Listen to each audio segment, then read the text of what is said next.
Alors bonjour à tout le monde.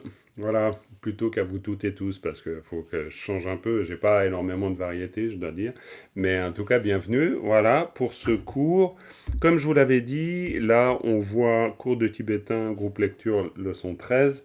Faut pas faire trop attention à ça, étant donné que l'idée surtout du cours d'aujourd'hui, c'est on reprend à peu près, on rebrasse tout ce qu'on a vu à gauche, à droite, et puis on retravaille avec tout ça. C'est un peu le cours avant les vacances. Non, c'est pas les vacances, mais c'est le cours avant la pause, on va dire. Donc, c'est aussi l'occasion pour nous de remettre un peu quelques points sur quelques i qui viendraient à manquer de leurs points, justement. Donc, bref, on revise, on clarifie, et, et voilà. Donc on a peut-être, avant de revenir au détail, ou disons de repartir dans le détail de ces particules qu'on a vues, alors avant que j'oublie aussi, on va d'abord prendre refuge, puis ensuite je poursuis. Sangye che tang tsoge cho namla chang chum paratu dani kapsuj dage jin tsoge pe sunam ki drola penchir sangye drum parai sho.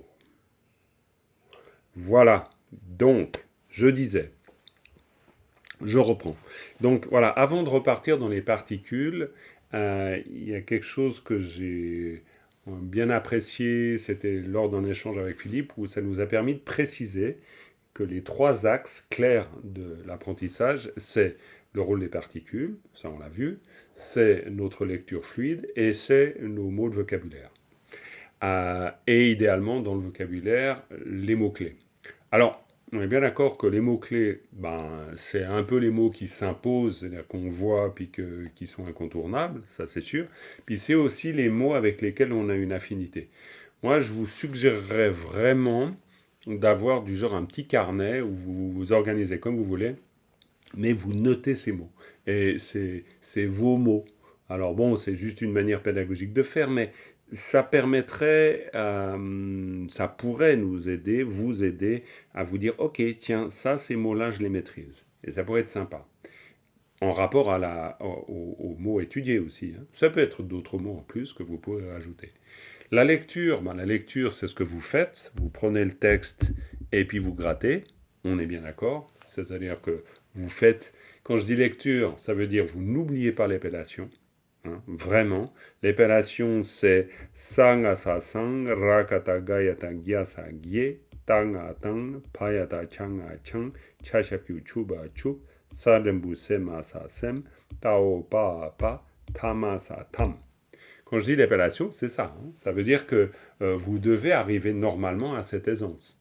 C'est-à-dire ne pas avoir de doute quand vous voyez la strophe, pas que ça vous prenne des plombes, de vous dire attends, c'est déjà quoi comme ta, c'est déjà comment ça marche déjà, attends, il y en a trois, c'est quoi le préfixe, c'est quoi le suffixe. Non, on pourrait dire qu'à un moment donné, ce genre de questions, vous ne vous les posez plus.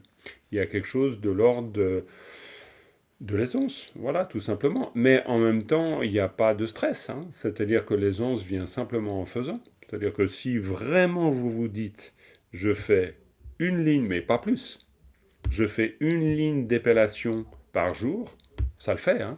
C'est-à-dire au bout de 6 mois, vous êtes sûr d'épeler parfaitement. Hein. Là, j'en donne ma main à couper. Et puis pendant ce temps, Dominique est en train de faire des réglages incroyables avec son fond d'écran. C'est extraordinaire. On n'arrête pas le progrès. Voilà. Et puis le troisième axe, c'est la grammaire, c'est-à-dire les particules. La grammaire, c'est beaucoup de choses. C'est les verbes, c'est plein de choses. Mais pour nous, dans un premier temps, c'est les particules.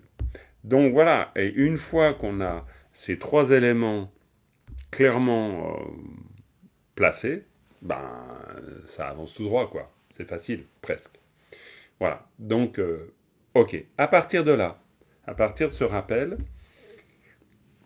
peut-être commençons ce cours ouais, avec vos questions en fonction de ce que vous avez étudié. Peut-être qu'il y a des doutes sur des points, il y a des choses, il y a des envies de reclarifier telle ou telle notion. N'hésitez pas. Et pendant ce temps, je prends juste une croque de ma pomme.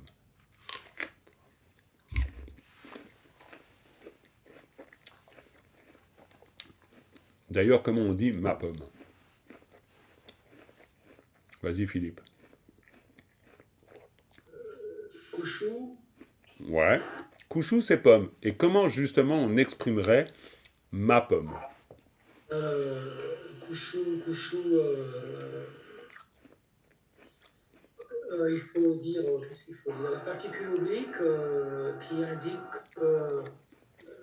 Alors ça, ou c'est alors, très intéressant. non, c'est déterminant déterminé en C'est fait. parfait. C'est Oui, juste parfait. c'était marqué juste derrière. C'est juste parfait. C'est juste parfait. C'est très bien. Donc là, ça nous permet de tout de suite recreuser l'histoire. Hein, on va partir de là. On va partir de cette pomme. Donc pomme, c'est une pomme, c'est ça. Hein, ça, c'est une pomme. Donc hop, voilà, ça c'est une pomme. Voilà, ne critiquez pas ma pomme, elle est magnifique ma pomme. Voilà, ça c'est une pomme. Ok, voilà une pomme. Alors maintenant, cette pomme, évidemment, c'est un mot dans une phrase, tout simplement. C'est un élément X pour nous. Maintenant, à partir de là, eh ben, finalement, la pomme, en tibétain, la pomme, elle est suivie d'une particule. Toujours. C'est ni, non? Alors, ni, c'est une possibilité. Ça, c'est une particule. Et ni, c'est une particule qui dirait quoi? Philippe, est-ce que tu as une indication sur le sens de ni? Ni, ça dirait que la, euh, la pomme ni, c'est quoi, ni? Je sais pas, c'est la particule oblique, ça, non? Alors, non. Ni, C'est c'est une particule très intéressante. c'est le génitif. Pas encore. Non, Bon. non. Ni, c'est une particule emphatique. C'est-à-dire, c'est une particule qui correspond pour nous aux deux points en français ou éventuellement aux deux points, surtout aux deux points. C'est-à-dire que c'est une particule qui va nous permettre de dire, concernant la pomme, voilà ce qu'on peut dire de la pomme. D'accord? Donc c'est une particule qu'on va mettre après le mot, forcément comme toujours, parce qu'en tibétain, le principe c'est que la particule, elle va en général suivre le mot. Et ça, c'est la chose qu'il nous faut vraiment clarifier. Souvent, j'ai eu l'occasion de vous le dire, je réutilise, à force ça veut devenir un peu usé, mais je vais réutiliser mon image, ou mon idée plutôt de Pokémon. Qu'est-ce que j'entends par Pokémon? Pokémon, ça veut dire les particules ont un pouvoir. Comme ces cartes Pokémon. Vous posez la carte et puis tac, il se passe quelque chose. Donc vous posez la particule et tac, il se passe quelque chose. Donc si vous posez une particule ici, bah, tu me parlais, Philippe, de Ni, admettons, hein, la particule, ce sera la particule qu'on veut utiliser. Ça veut dire, et ça c'est intéressant de le comprendre, c'est du coup tout le bloc qui change de fonction. Et ça, c'est vraiment important d'être clair.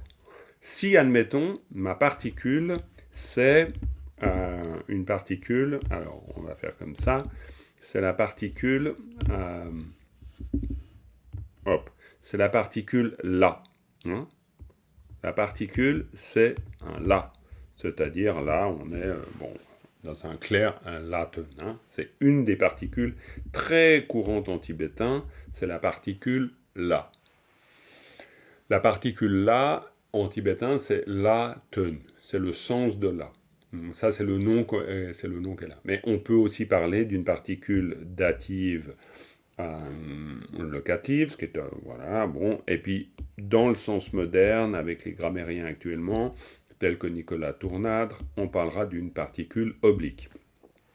Mais encore, qu'on parle dative, locative, oblique, on peut laisser ça de côté. Ce qu'il nous faut surtout, disons, c'est intéressant, mais ce qu'il nous faut surtout retenir, c'est quoi? C'est que le côté Pokémon du là, c'est de faire que, à cause du là, ou grâce au là, notre pomme là, elle est devenue quelque chose. Et c'est ça la logique fondamentale. Si on utilise une particule là avec la pomme est devenue un lieu d'incidence. Ça veut dire, c'est la pomme, que ce soit une pomme ou n'importe quoi, ça peut être New York ou la pomme, ça n'y change rien, vraiment rien du tout. Si vous avez une particule là après, ça veut dire que quoi qu'il en soit, vous allez parler de quelque chose qui se réfère à la pomme. C'est-à-dire qui s'y réfère en tant que lieu d'incidence. Ça veut dire que c'est là que ça se passe. Ça veut dire que si vous voulez jeter une pierre sur la pomme, eh ben, la pomme est donc forcément le lieu d'incidence. Vu que vous jetez quelque chose sur la pomme, c'est-à-dire que l'action, elle se produit sur la pomme. Et si vous voulez donner quelque chose à la pomme, eh ben, c'est encore le lieu d'incidence. C'est-à-dire que ça devient un bénéficiaire. C'est pour ça que le pouvoir du là, c'est de transformer la totalité du mot et groupe de mots et de faire que ça devienne le lieu d'incidence au sens très très large, c'est-à-dire un bénéficiaire, c'est-à-dire un lieu, c'est-à-dire un temps, n'importe. Et donc, Jean-Marc, ce qui va se passer après, ça définira, ça dira que ce qui se passe sur le lieu d'incidence. Exactement. Exactement. Parce qu'à partir du moment, imaginons que notre pomme, ça soit un lieu, hein, donc New York, la grande pomme, bref, on voit l'image, ça veut dire que on a notre lieu, qui est devenu lieu grâce à la particule. Hein. C'est la particule, encore une fois. Hein. Le côté Pokémon, c'est quoi? C'est le pouvoir de la particule. La particule, elle a modifié en essence, on pourrait dire, elle a modifié fondamentalement ce qui précède. Et ça, c'est presque miraculeux. Alors, miraculeux, il faut s'entendre, mais c'est-à-dire que c'est un pouvoir de transformation radicale. Si vous avez un mot, par exemple, on peut se dire, je ne sais pas, Paris, admettons que Paris, pour nous, ça soit un lieu, fondamentalement. Eh bien, la grammaire tibétaine, elle vient vous contredire. Elle vient vous dire que Paris, c'est pas un lieu. Paris, c'est un lieu quand c'est un lieu. Mais Paris, ça peut aussi être un acteur quand c'est un acteur. Et puis Paris peut être aussi un déterminant quand il s'agit de parler de la baguette parisienne. D'accord? Donc ça veut dire que, en fait, votre élément là, dire qu'il est neutre, c'est peut-être trop dire, mais en tout cas, votre élément là n'est rien avant d'avoir été déterminé par votre particule ici. Et ça, c'est la logique tibétaine. Si vous comprenez ça, tout va s'éclairer. Alors, tout ce que je suis en train de vous dire là, je vous l'ai déjà dit, on est bien d'accord. Il n'y a rien de vraiment très nouveau. Mais à force, il y a des petites lumières qui s'allument où on se dit « Ah ouais d'accord, ah ouais d'accord, ah ouais d'accord ». Et puis on finit par capter ça, mais en profondeur. En profondeur. Parce que le problème, c'est de le savoir, puis ensuite, c'est de l'avoir intégré. Si on l'a intégré, c'est tout clair. C'est-à-dire qu'effectivement, comme tu dis Philippe, ben, on a très clairement intégré, et il n'y a plus aucun doute là-dessus, que, oui, pomme, ça devient le lieu d'incidence. Donc, vers la pomme, n'importe quoi, après. Et puis dans la construction d'une phrase, ben, ce sera clair. On peut prendre... Dans un texte, ouais. Il y a des particules sans arrêt, quoi, en fait. Exactement, c'est pour ça qu'on va carrément prendre le texte. Voilà, là on a notre texte, on a notre sutra, on a toujours le même extrait de sutra, on est d'accord? Et puis je vais prendre au hasard. Ben voilà, on va prendre cette particule-là. On va prendre cette particule ici. Ok? Donc voilà, je vais l'entourer là, hop. Vous voyez, il y a une particule ici. Ok? Voilà, c'est une particule. Il y en a plein d'autres, des comme ça. Il y en a une autre ici. Il y en a une autre ici. Il doit y en avoir... bon, il y en a beaucoup, quoi. Il y a des aiguilles qui se baladent. Ouais, bon, mais on va garder ça. Hein. On va garder ça, on va garder la première. Hein. On a, voilà. Donc là, on a notre particule. Ok. Donc ça veut dire que d'une manière ou d'une autre, et quand je dis d'une manière ou d'une autre, c'est avant d'avoir analysé, ce que l'on sait déjà, ou d'ores et déjà, c'est que ce qui précède, c'est-à-dire tout ce paquet-là, en gros, avec ça y compris, c'est d'une façon ou d'une autre un lieu d'incidence. Ça veut dire que ce qui suit, là, ici, ça va forcément se rapporter à ce qui précède ici. Alors après, ça c'est très très global. Après, on va se rendre compte que, bon bah, ça c'est le titre, donc on laisse le titre de côté. Ok? Donc, ok, on peut se dire que ça, c'est l'élément du titre, donc on laisse de côté. Mais, une fois qu'on a compris, évidemment, là on a des repères pour savoir que c'est le titre, mais on a le repère. On a gagar ketu, peu ketu. Hein? On a en sanskrit, en tibétain. Donc ça, au début d'un sutra, c'est toujours pareil. Ok. Donc, ça veut dire qu'on a cet élément-là. Et cet élément-là, c'est le lieu d'incidence. Alors, qu'est-ce que veut dire le lieu d'incidence par rapport à ça? Bah, ça veut dire que Sangye Tang Chungchup Sempa Tamchie. Alors, évidemment, il faut comprendre ce que veut dire Sangye Tang Chungchup Sempa Tamchie. Ça, c'est le problème du vocabulaire.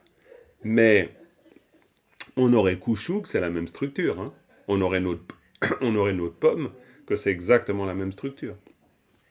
Kushu là ou Sangye Tang Chungchup Sempa Tamchie là, c'est la même structure.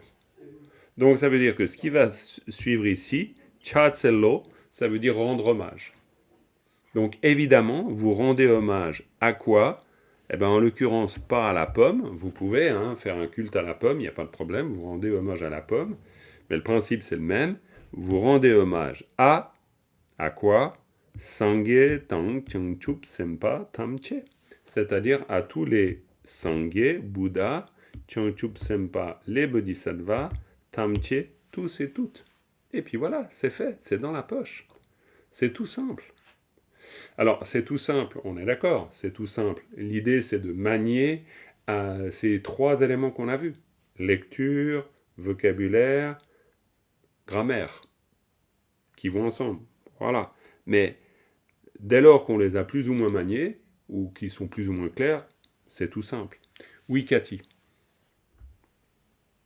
Je t'écoute, à lever la main. Ouh, on t'entend pas très bien. Ah, beaucoup mieux. Ah, on t'entend de nouveau pas très bien. Attends, comment c'est possible? Pas terrible. Il n'y a pas quelque chose sur le micro? Il n'y a pas un truc, quelque chose où tu as bien sur Zoom configuré, je veux dire sélectionné le bon micro? Ouais. Ok, alors on y va comme ça, puis on essaie d'écouter ce que tu dis. Ou alors on n'entend rien du tout, malheureusement. Alors, ok, c'est vraiment bizarre, parce que d'habitude on t'entend très bien.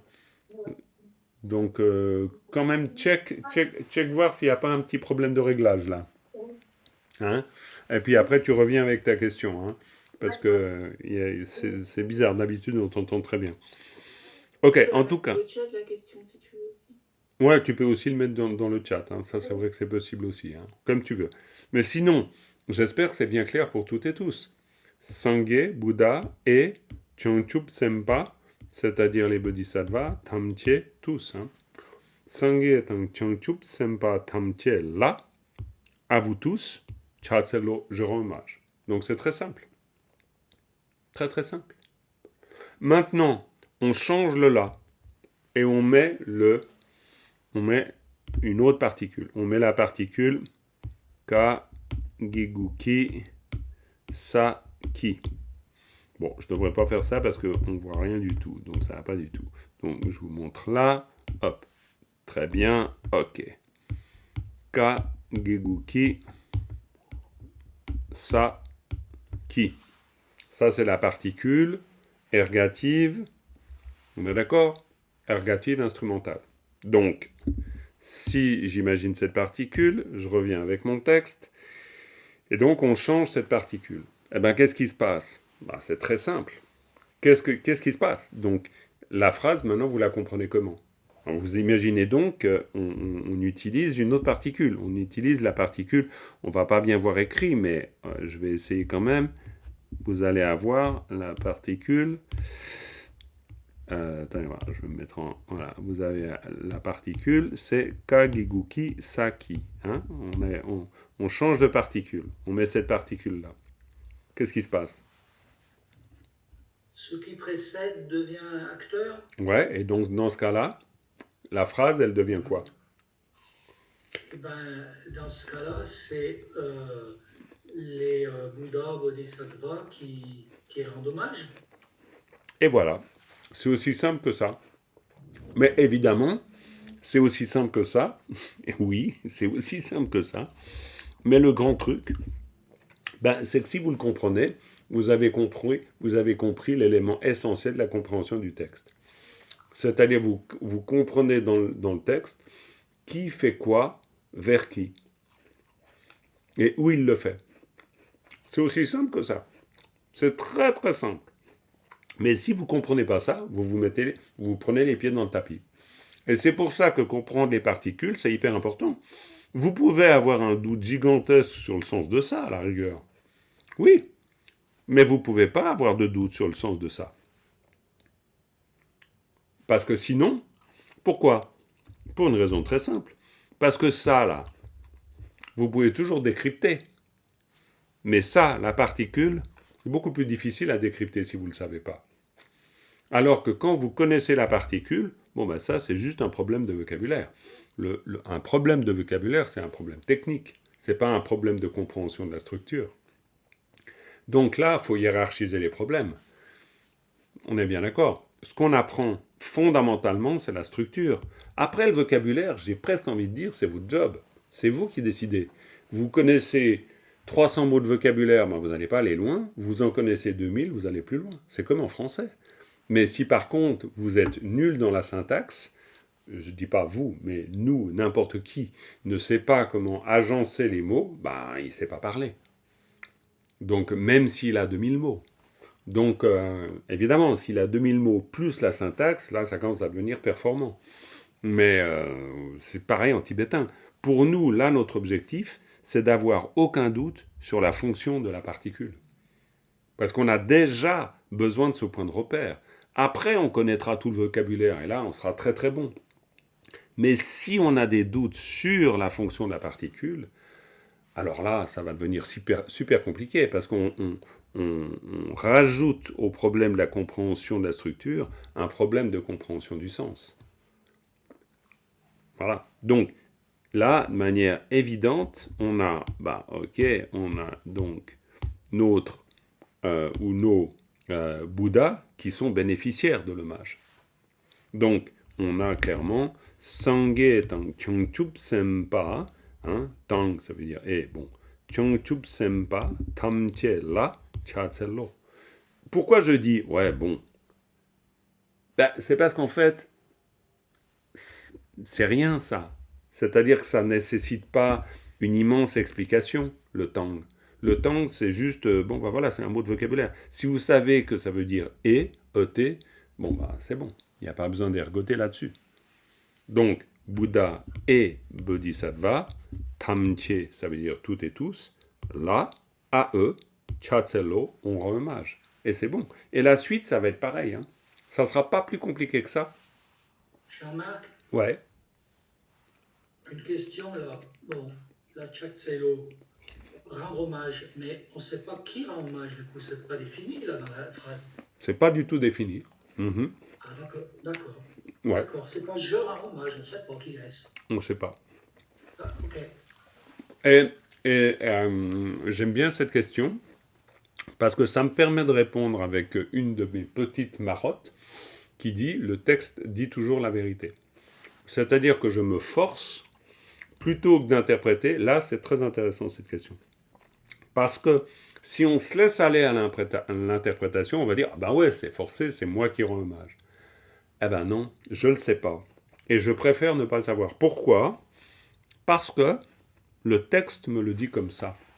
Et, mis à part la possibilité évidente d'avoir étudié tout le reste du texte et d'avoir fini par comprendre que, oui, il y a peut-être un personnage qui se cache là, qui rend hommage, auquel cas, pas de problème. Mais à ce stade, je ne le sais pas. Et je m'arrête volontairement là. Parce que justement, je prends l'habitude de considérer que le texte me dit la vérité. Ça veut dire que je fais une analyse terre à terre, et volontairement. Parce qu'ensuite, je pourrais faire l'interprétation. Mais je ne peux pas faire de l'interprétation si je n'ai pas compris la vérité du texte. C'est pour ça qu'il y a des traductions où des fois c'est franchement limite, parce qu'on sent que la personne, elle a arrangé les pots. Donc elle ne s'est peut-être pas trop trompée, mais elle s'est quand même un peu trompée. Ça peut arriver. Donc voilà. Et après, on continue. Donc admettons, on a une particule ici. Hein, on reprend notre particule. Voilà. Hop, on a une particule. Kagigu Kisaki. Donc, allez-y. Cathy, tu veux réessayer? Aïe, aïe, aïe, mais je ne sais pas ce que tu as avec ce micro. Quel dommage. Non, mais quel dommage, c'est quand même très bizarre.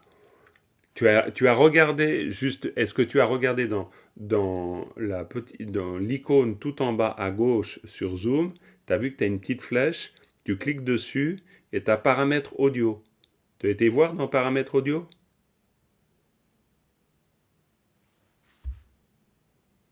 Parce que là, dans les paramètres audio, il peut y avoir des bizarreries. Hein. Moi, je t'entends toujours pas. Alors, je ne sais pas ce qui a pu se produire. Bon, dommage. Ou alors, comme disait Dominique, tu l'écris dans le chat. Bon, c'est vrai que c'est un peu pénible d'écrire dans le chat ou pas. Bon, j'en sais rien. Ok, on reprend cet élément. Donc là, chat, c'est l'eau. Ce qu'on peut savoir aussi, et ça c'est facile, c'est-à-dire que l'eau, c'est une terminaison, on va dire, c'est une particule finale. Donc là, on est sûr qu'on a terminé une partie. Donc, ça veut dire terminer une partie, ça veut dire qu'ici, on recommence. Ok, donc voilà, ça s'arrête. Hein. Là, c'est point à la ligne. Hein, sauter le paragraphe. Donc maintenant, dike dagi. Voilà, très bien, on a un autre élément. Donc, si ça, on peut ne pas le savoir. Dike da. Ok, mais ça, on doit le savoir. Et qu'est-ce que ça veut dire, ça, cette particule? C'est comme tout à l'heure, c'est Dikeda qui est acteur. Ouais, alors, Béatrice, qu'en penses-tu?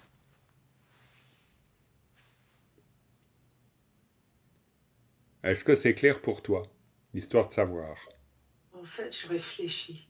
Ok, tu réfléchis. C'est très bien de Et j'essaye réfléchir. parce que bon, j'ai pas eu le temps beaucoup Ok. d'intégrer tout ça, effectivement. Mhm. Ça prendra certainement pas mal de temps. Bah ouais, c'est normal. Parce que bon, on a chacune beaucoup Bien sûr, logique. beaucoup de choses. Mais par contre, c'est très très intéressant et moi je sais que ça m'aide énormément. Tout depuis le début, hein, voilà, ça m'aide énormément dans la vie de tous les jours en fait, Ok. par rapport à cette syntaxe et à comprendre effectivement de euh, comment, comment me faire comprendre. Là, Bien c'est sûr, vrai que j'ai beaucoup. bien Parce que sûr. là, bon, j'ai notamment, je sais pas si tu as vu, mais fait une conférence ce week-end. Non, j'ai pas vu du tout. Voilà, et donc là, c'est mes toutes premières, et du coup, j'avoue que ça me sert énormément, là, ce bac à sable, là, Ah bah mais c'est je m'en super. suis beaucoup inspirée, Ah et je te mais remercie génial. vraiment énormément, Ah plus toutes les mais tant mieux. questions Tant que mieux. les autres personnes posent, que moi, je Mhm. n'ai même pas en fait, je suis tellement dans l'absorption d'écoute, je sais même pas la question, en fait. Ok. Mais il me semble que par rapport donc, au vocabulaire, Mhm. le qui serait donc alors le terme exact, bon, Oui, une c'est égal. particule, Une mais en tout particule. cas qui va faire que ce qui est avant est agent. Exactement. C'est parfait. Ça peut C'est suffire. Ouais, c'est très un bien. agent, enfin enfin, C'est un nous on agent. dirait dans notre grammaire un sujet. C'est un sujet, tout à On fait. devient le sujet, quoi. Complètement. Tout à fait. Alors moi, je vais garder le terme de agent. Pourquoi? Agent, Parce que oui, j'aime bien aussi. c'est très vaste. C'est un agent à la différence d'un objet, on va dire. Parce que du point de vue grammatical tibétain, on va parler de da et de shen. Da, c'est tout ce qui se réfère à je, et Oui, shen, c'est tout ce qui se réfère à autre. Et en fait, c'est une manière très simple mais très utile d'organiser la connaissance. C'est-à-dire que vous êtes soit d'un côté de la montagne et la montagne est forcément de l'autre côté. Soit vous êtes sur la montagne. Bref, c'est une manière de vous localiser dans la géographie de la langue. Et ça, c'est extrêmement important. Parce que ça structure votre rapport à l'espace, en fait. Et c'est pour ça que, pour aller dans ton sens, quand on fait de l'analyse du tibétain, ça peut, c'est pas forcément, mais ça peut nous encourager à devenir beaucoup plus conscients de ce que nous sommes en train de dire et comment nous sommes en train de le dire. Et dans quel contexte nous sommes en train de le dire. Et dans des tas de situations, ça peut nous être très utile et très favorable d'avoir un rapport conscient à ça. Parce qu'évidemment, on peut ne pas avoir de rapport conscient à ça, hein, la plupart du temps d'ailleurs. Complètement, oui. Ouais. Et très souvent, je Ah dirais, ouais. on a souvent tendance à être en haut de la montagne, Ouais, et pas se rendre compte de là où nous sommes. mais Complètement. sans s'en rendre vraiment compte. Mais sans Et s'en rendre vraiment compte. Ah, la complètement. descente, elle est un petit peu difficile Et la parfois. descente est difficile parfois. Complètement. Donc là, Ouais. donc là c'est clair. Pareil, quand on est en Hmm. bas, par contre, pour monter, mais faut-il vraiment monter en haut de la montagne? Ah, alors Je ça, suis pas sûre. c'est toute une autre question. On verra bien. Pour l'instant, nous, on fait du terre-à-terre. Et dans le terre-à-terre, ben, ça veut dire que notre analyse, justement, elle s'appuie sur la compréhension des éléments réels. Et les éléments réels du texte, c'est que là, on a un ergatif instrumental et que donc là, on est sûr que là, c'est l'agent. On ne sait pas encore qui c'est. Ça, c'est sûr. Mais on sait que ça va produire toute la suite, d'une manière ou d'une autre. Alors, encore une fois, est-ce que l'action de l'agent va s'arrêter ici ou est-ce qu'elle va s'arrêter plus bas? À voir. Ça, on ne le sait pas encore. Mais ça nous permet de déterminer que di, que, da, qui. Et là, après, on a notre vocabulaire. Et dans notre vocabulaire, ben, on voit que di, si peut-être ça va vous rappeler ce que vous aurez étudié, mais di c'est un déterminant, ça veut dire ce, cette, hein, ça veut dire cela, ceci. Que c'est la langue, hein. On retrouve Gyagar ke, hein, ke, Gyagar l'Inde, donc Gyagar ke le sanskrit, peu c'est le Tibet, ke c'est la langue, donc c'est le tibétain. Donc c'est toujours ke, ça voudra toujours dire la langue. La langue, la parole, le propos, voilà. C'est tout ce qui, si vous voulez dire une conversation, on dira kecha, etc. Quoi. Bon, bref, on retrouvera toujours le mot ke qui indique la notion de langue. Ok? Donc, dans ce cas, di ke, c'est très simple, parce que di ke, c'est cette langue.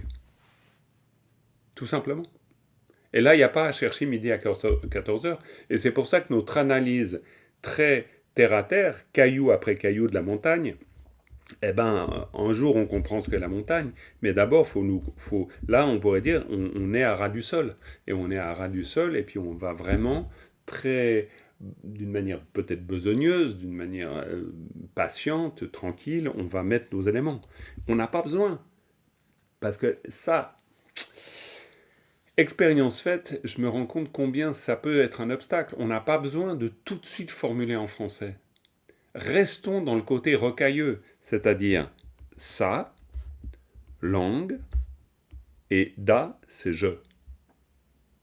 Donc, si on a ça, langue, je, et la marque de l'acteur, ça veut dire que ça, dit que, da, qui, gna gna gna. Donc, qu'est-ce qui se passe ici quand on dit ce, langue, je et acteur? Comment est-ce qu'on dirait ça en français? Comment? Cette parole que je... Ça veut dire que cette parole, donc cette ou ce propos, comme vous voulez, cette parole, moi, je, acteur. Donc ça veut dire cette parole, moi, action quelque part. Donc ça veut dire que cette parole, elle va faire que j'ai une action. C'est le fait que j'ai un rapport avec cette parole qui me fait devenir acteur de quelque chose. Donc ça veut dire qu'on pourrait dire que dikeda. Dikeda, ça veut dire que là, quand on parle de cette parole et qu'on la met, cette parole avec je, ça veut dire cette parole et moi, ça va produire quelque chose. Ça va produire, on verra ce que ça va produire. Ça va peut-être produire pas, c'est-à-dire une écoute. C'est-à-dire que dans ce cas-là, si ce qui suit, en général, ce qui suit directement la particule, c'est l'action, plus ou moins. Ça peut être un mot, ça peut être un groupe de mots, ça peut être long. Mais en l'occurrence, ça veut dire que cette écoute, cette écoute, c'est l'écoute de je, mais on a écouté quoi? On a écouté cette parole. C'est un peu comme si on disait, cette écoute, par moi, je l'ai entendue. Par moi, acteur. Parce que c'est l'écoute. L'écoute, c'est l'action. L'écoute, c'est l'action produite par un acteur. Donc, vu qu'on a cette parole, par moi, écoute. Ça veut dire, maintenant si je le dis en bon français, cette parole par moi entendue, et je souligne exprès le entendu, c'est-à-dire je l'ai entendu, c'est un participe passé, c'est-à-dire que j'ai entendu cette parole, c'est moi qui ai entendu cette parole. Après, vous pouvez le mettre, c'est comme vos beaux yeux marquises. Hein. J'ai entendu cette parole entendue par moi, moi qui ai entendu cette parole. Ça, vous ferez comme vous voulez après. C'est une question de style. Mais par contre, vous ne vous trompez pas dans la structure. Oui, Béatrice. Non, rien. Ah, d'accord, ok. Non, je voyais que tu avais allumé le micro. Mais voilà, donc c'est là où on fait de l'analyse rocailleuse, on pourrait dire. C'est-à-dire on va faire de l'analyse au départ, de l'analyse qui n'est pas du tout stylistique. C'est-à-dire le style, c'est pas notre problème à ce stade. Le style, c'est bien après. Le style, c'est dans la rédaction de la traduction. Mais d'abord, il faut avoir compris la trame du texte. Donc on s'intéresse là à la trame du texte. Et là, on a un élément fondamental. C'est-à-dire cette parole, moi, qui produit une action, donc entendu, et puis ensuite, tutik. Et tutik, c'est quoi? Alors là, c'est le vocabulaire qui nous donne le sens. Hein. Parce que ça veut dire le temps. Et oui, c'est le temps. Donc tik, ça veut dire un. Voilà. Et puis après, na, alors na, de nouveau, pour nous, c'est important. C'est-à-dire que na, c'est une particule. Et c'est une particule, alors là, après, là de nouveau, il y a des tas de moments où là, la particule, va falloir la comprendre comme étant, ou disons, pour ce qu'elle est. Et donc, il va falloir l'identifier. Ça, c'est pour ça que souvent, je vous ai parlé de la nécessité de repérer la particule dans le texte. C'est-à-dire, repérer la particule dans le texte, ça veut dire que là, c'est quoi? Un A. D'accord, alors voilà. Alors, je vous le donne en général, mais c'est un latin, c'est-à-dire surarutu nalatu, c'est-à-dire que ça fait partie des 7 formes de la. Hein. Là, vous allez gratter dans tout ce que je vous ai donné comme point théorique, mais vous avez les 7 formes de la. C'est-à-dire les 7 manières dont peuvent apparaître ou qui peuvent exprimer la présence du latin, c'est-à-dire la présence de la particule. C'est une particule, la particule oblique est une particule morphologiquement variable.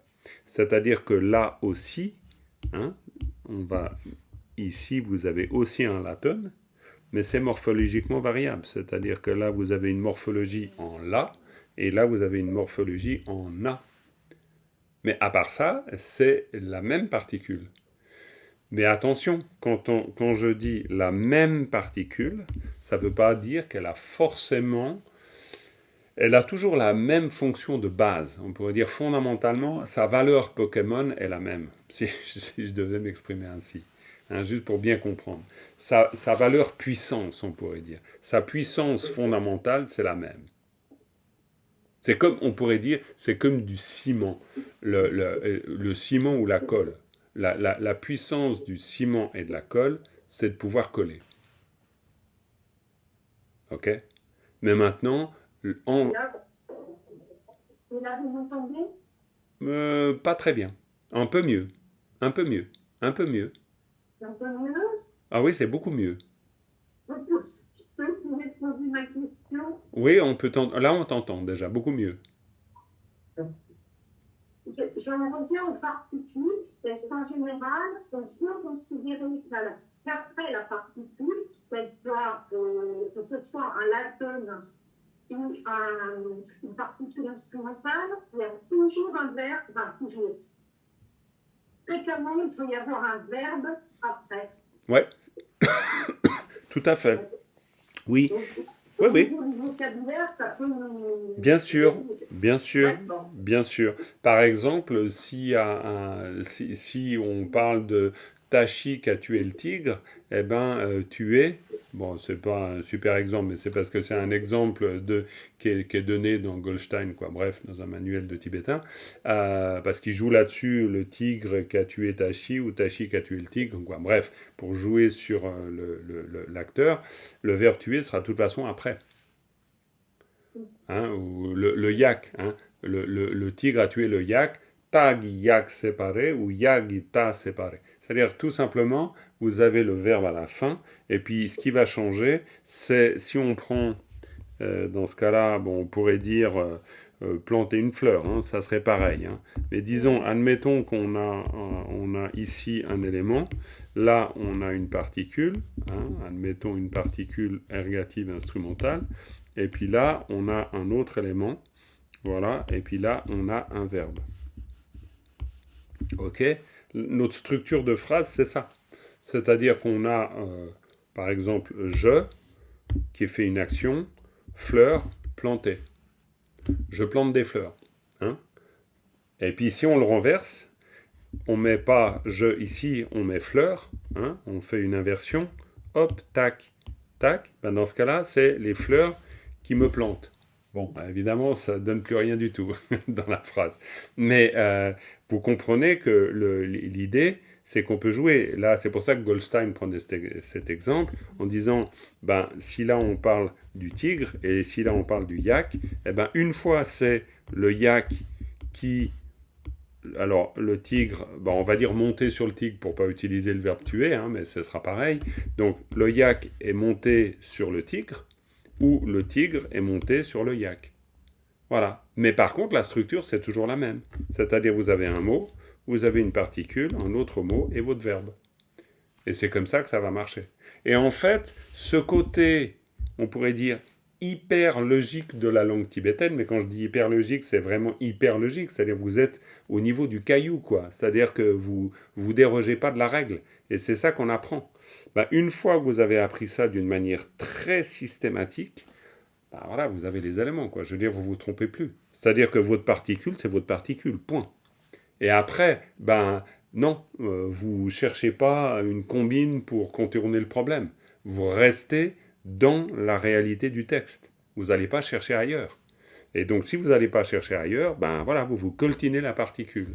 Donc là, il y en a une autre de particule, par exemple, agigui, hein, et ben voilà, vous avez une particule. Donc, si par exemple, on va prendre cet élément, c'est intéressant.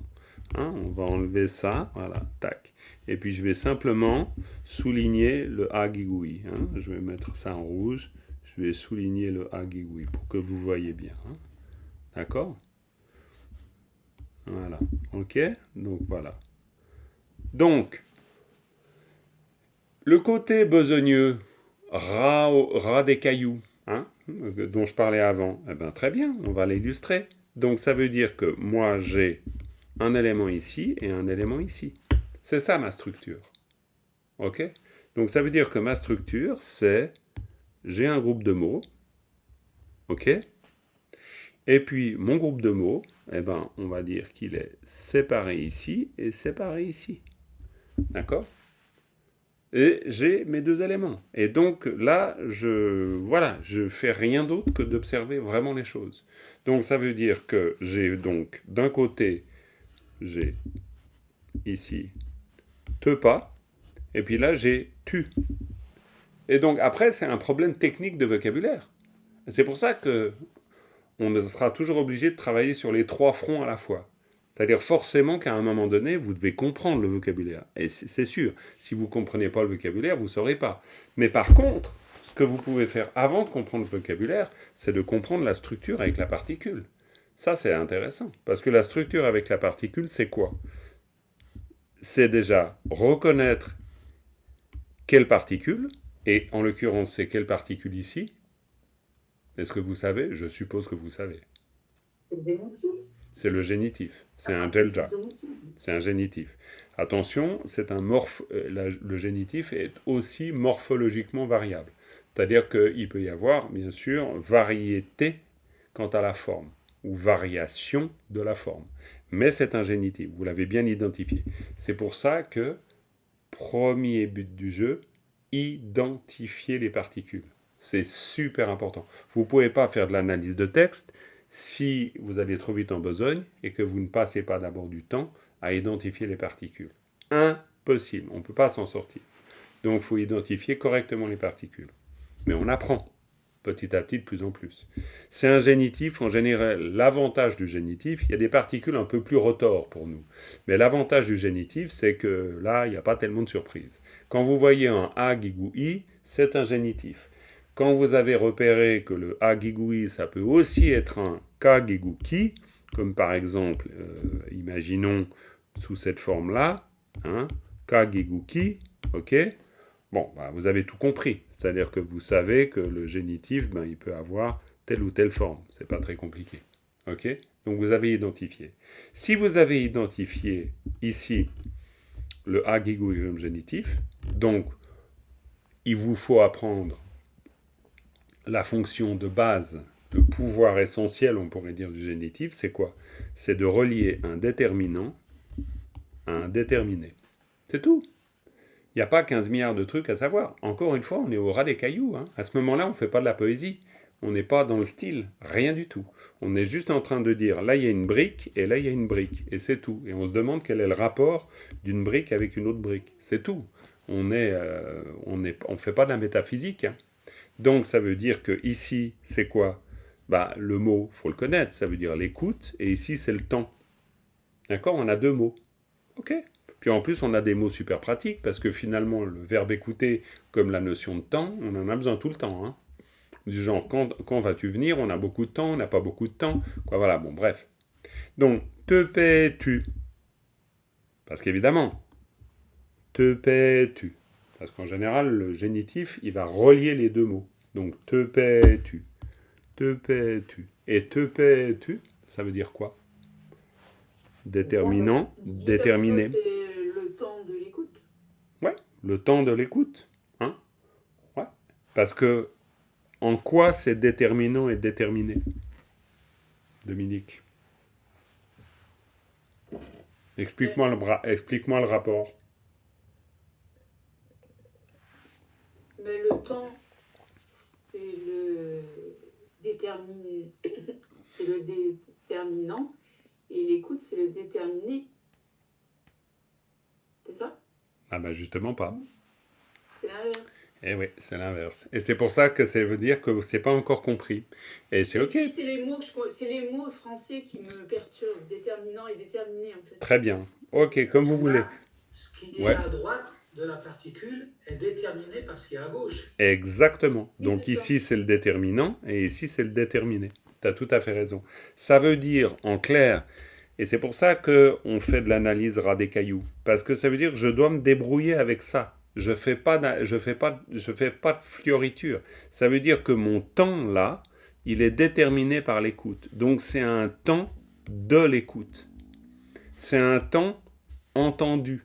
C'est un temps déterminé par le fait d'entendre. Ça veut dire que le moment dont je parle ici, ce temps-là dont je parle ici, est un temps qui a été dévolu à l'écoute. C'est pas n'importe quel temps. C'est pas un temps où j'ai passé du temps à manger, je sais pas, une brioche. Non, ce temps-là, c'est un temps d'écoute. Ça veut dire que c'est un temps déterminé par la gauche, le déterminant. Donc c'est pas n'importe quel temps. D'accord? Donc ça veut dire que à ce moment-là, j'ai entendu. C'est le moment où j'ai entendu. Alors le moment, le temps, mais ça on est déjà dans le style. À ce moment, j'ai entendu, vous faites du français. Mais avant de faire du français, vous faites du tibétain. Donc te paies-tu, c'est le moment de l'entente, c'est le moment de l'écoute. Puis après, évidemment, en français, vous n'allez pas dire moi, un jour, le moment de l'écoute, j'ai entendu. Non, non, vous faites une phrase correcte en français. Mais ça, c'est à la toute fin du processus. Mais avant, vous devez faire de l'analyse. Et l'analyse, c'est te paie tu. Tout simplement.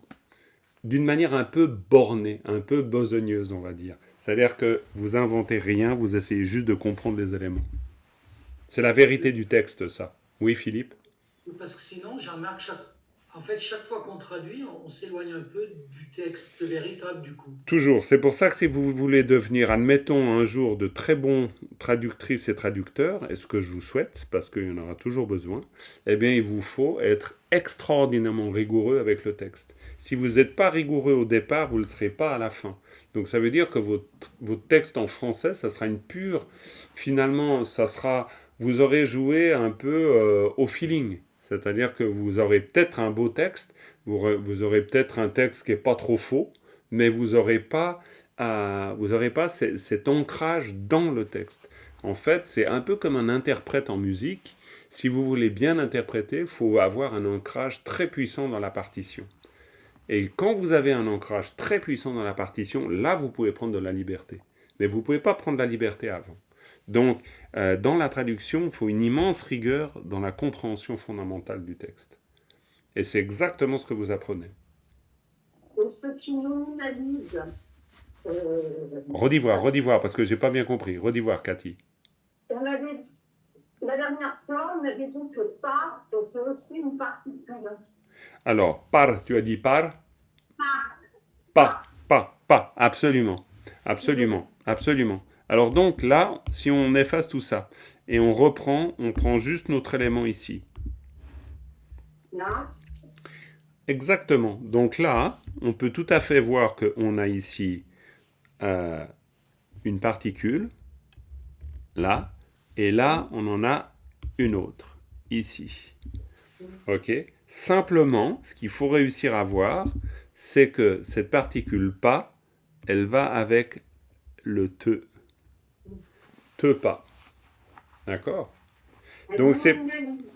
Voilà, c'est exactement, elle nominalise. C'est pour ça qu'en général, on pourrait dire qu'on est toujours dans des idées, plutôt dans des notions d'ensemble. Parce que si, imaginons, on fait ça comme ça, donc vous avez un premier élément, c'est le te. Un deuxième élément, c'est le te pas. D'accord? Vous avez ici un élément, c'est le tu. Alors là, en l'occurrence, le ça fait partie du mot, hein, tu. Ça pourrait ne pas faire partie du mot. Là, c'est peut-être un peu des fois une difficulté.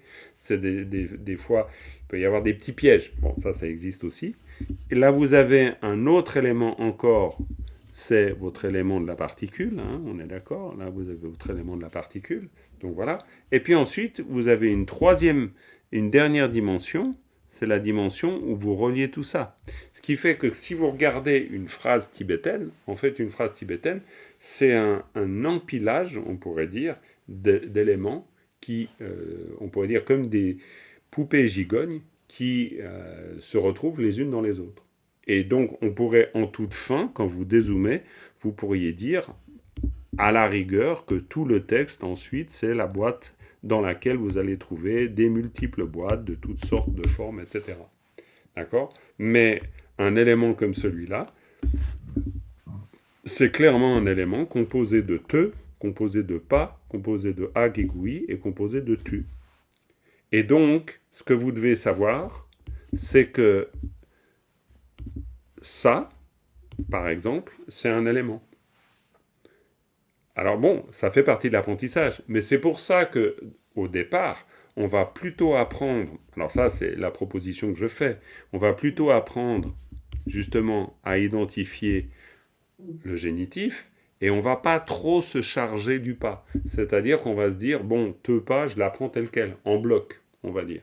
Mais, précisément, le pas est une particule. C'est pour ça que le verbe, si je veux vraiment identifier le verbe, c'est te.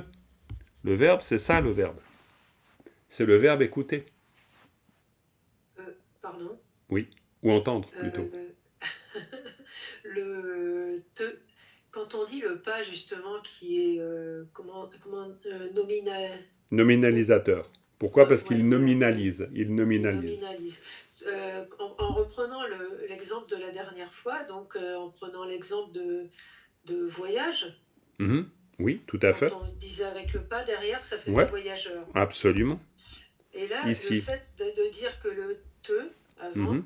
Mhm. si on le met pas en verbe, si on le met comme entendu ou entend, et qu'on fait pas, ça fait entendeur. Tout à fait. Complètement. Nous, là, avec le da devant, nous, entendeur, un temps de... Non. Alors, pas comme ça, non, non. juste avec le te pas et tu, c'est un temps Non, c'est pour ça. entendeur. C'est pour ça qu'il faut vraiment faire attention. Oui. Pourquoi? Parce que quand on parle par exemple d'un nominalisateur, on ne dit pas précisément ce qu'il est en train de produire. On dit simplement que son pouvoir, c'est de nominaliser. Et par exemple, quand on nominalise, si tu veux dire entendu, un participe passé, c'est d'une certaine manière une chose entendue. Donc, le verbe, il s'est déjà transformé, on va dire. Hein. C'est pour ça qu'il faut faire attention à bien se souvenir que la fonction du pas, c'est de nominaliser, mais on n'a pas tout dit. C'est-à-dire, on n'a pas dit exactement ce qu'il produit ici. Donc là, c'est pas un entendeur, c'est une chose entendue. Donc, il faut juste savoir que le pouvoir de nominaliser, ça veut dire qu'on passe d'un verbe à une chose. En gros. Parce on ne sait pas encore de quoi on parle. Mais, voilà, c'est ça. Ça c'est clair. Mais par contre, après on a le contexte. Et là, le contexte, il va nous aider énormément. Pourquoi? Parce que notre contexte, en l'occurrence, il est très clair, notre contexte. C'est-à-dire, notre contexte, c'est celui-là.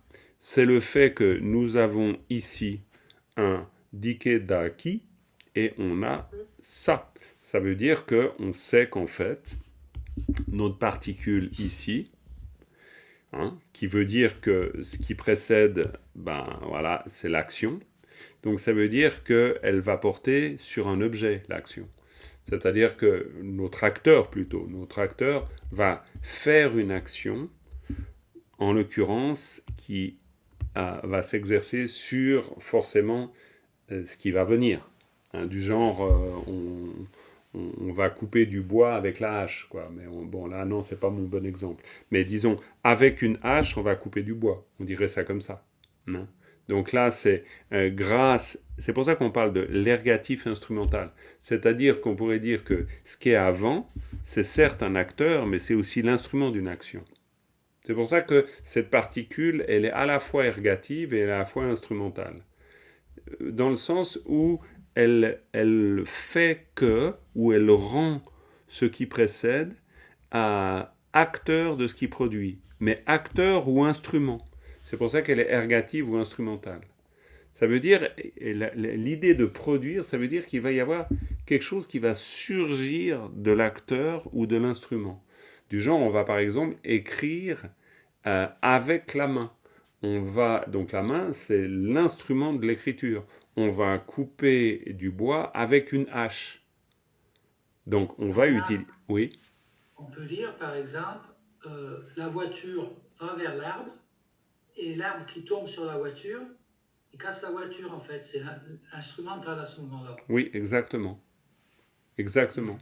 Alors après, on va devoir, vu que le tibétain est une langue égophorique, ça veut dire que c'est une langue qui dit toujours l'intention des éléments de la phrase. Donc si c'est l'arbre qui a cassé la voiture, alors on va dire effectivement l'arbre qui a cassé la voiture, mais grammaticalement, on va utiliser une forme du verbe casser pour bien faire comprendre à notre interlocuteur que l'arbre certes a cassé la voiture, mais non volontairement. Donc on va utiliser une action non volontaire. Ça, c'est une particularité du tibétain. C'est-à-dire qu'on va considérer que les verbes sont soit volitifs, soit non volitifs.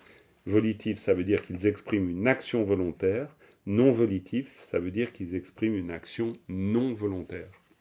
Ok. Je ne comprends pas Du coup, comment tu fais avec le verbe pour dire si c'est volontaire ou pas volontaire? Bah, tu changes de verbe. C'est-à-dire, tu choisis. C'est pour ça qu'un verbe, dans sa morphologie, alors, pas toujours, mais la plupart du temps, dans sa morphologie, je parle de morphologie, ça veut dire dans sa forme, hein, dans sa forme, il va adopter une forme qui sera particulière à une action volontaire et il adoptera une forme différente pour une action non volontaire. Et donc je reconnaîtrai le type d'action, soit volontaire, soit non volontaire, grâce à deux indices. L'indice du contexte, qui déjà me dit beaucoup, parce qu'en général, quand l'arbre casse la voiture, bon, ben, disons que, à moins que ce soit très volontaire de la part de l'arbre, il faut pousser loin quand même. Donc ça, c'est déjà une indication d'une action non volontaire. Et puis la deuxième indication, c'est le verbe, évidemment. Et le verbe, la forme verbale, me dira que, effectivement, en l'occurrence, c'était bien une action totalement involontaire de la part de l'arbre. Mais il l'a quand même faite. Et ça, c'est du point de vue, on va dire, grammatical pour nous, francophones, c'est une chose très particulière. Parce qu'en fait, on fait du dharma en faisant du tibétain tout le temps. Pourquoi? Parce que ça veut dire que ça nous amène à pouvoir comprendre qu'on peut être un acteur qui pourtant n'a pas une volonté d'action. Et ce qui, du point de vue d'une logique occidentale, est une aberration. Et du point de vue dharmique, c'est absolument pas une aberration. C'est complètement logique. Pourquoi c'est complètement logique? Ben parce que, on pourrait dire, les éléments ont toujours une force d'action, mais ils n'ont pas forcément une intention.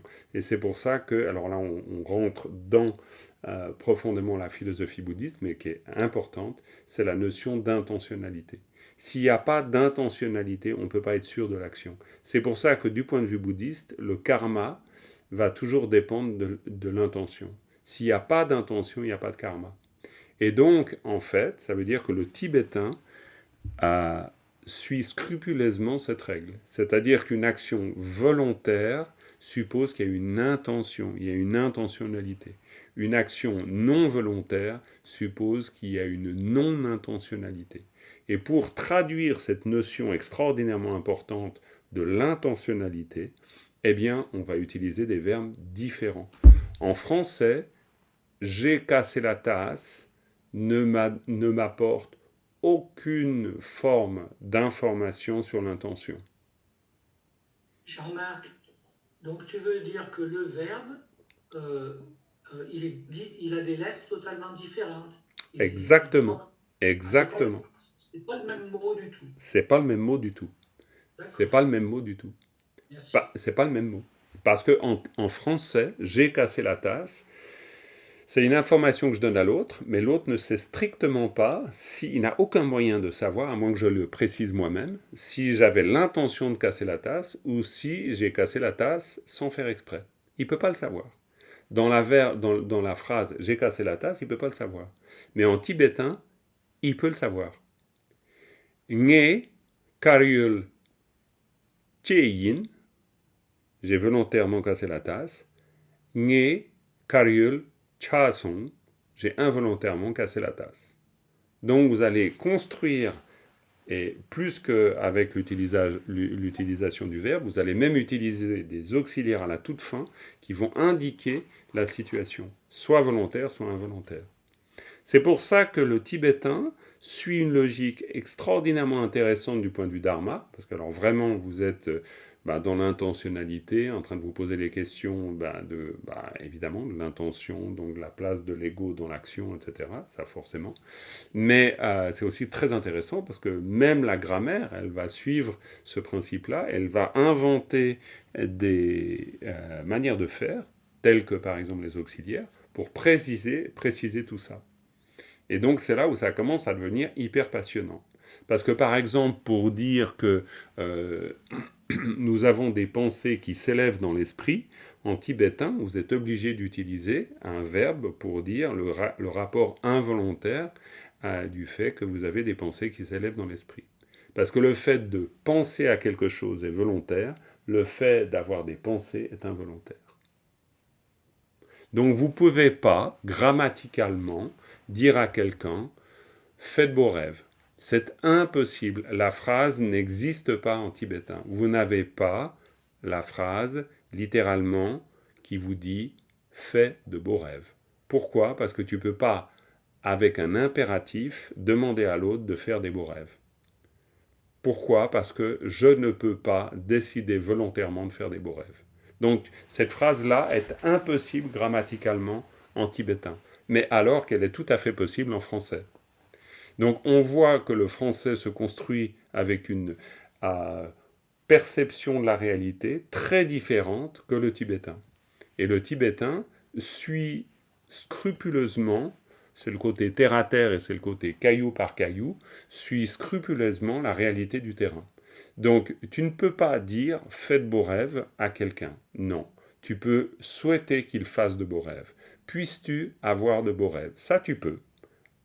Donc, c'est pour ça que le verbe « partir » est un verbe volontaire, le verbe « arriver » est un verbe involontaire. Parce que tu sais quand tu pars, tu ne sais pas quand tu arrives. Et donc, il y a un côté...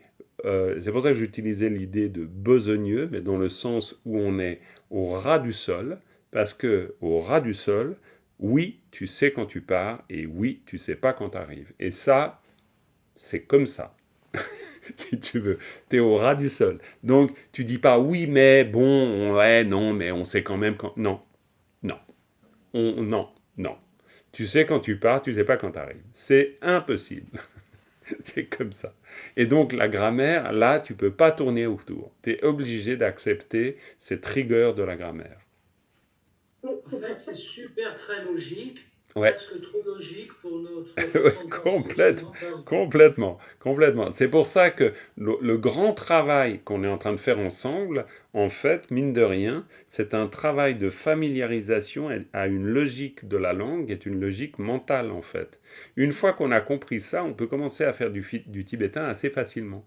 C'est pour ça que les particules sont des Pokémon.